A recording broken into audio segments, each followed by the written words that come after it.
ayan si Tito, naglagay na ng sibuyas. Ayan, naglagay sibuyas. Ang dami-dami sibuyas yan, Tito. Tama na yan, Tito. Ang dami-dami na ng sibuyas nilagay ni Tito. Ayan, kinakamay na ni Tito. Ang kanya nilagyan ay may, ano pa, di pa niya hinugasan, madumi pa. Di mo pa hinugasan yung nilagyan mo, kuya. Ano ba yung nilagyan mo, kuya? Ayan, maraming chili. Okay, may asin. Nilagay ng asin. Ayan. Tapos bell pepper.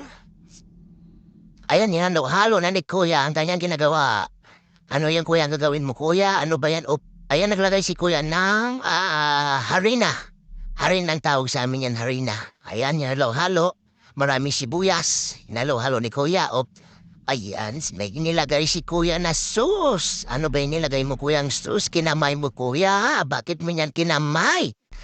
Ayan, yan, halo na naman ni kuya yung ginagawa niya, ang sibuyas.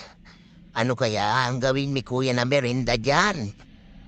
Ayan, uy, ano ba yan? Yung pinagugasan mo, ang dumi din yan, kuya. Ayan, malabo ay. Ano ba yan, kuya? Ayan, pinirito na ni kuya yung kanya halong sibuyas. Alright. Ayan, okay, ayan. Nanghugas si kuya doon sa tabo. Ayan.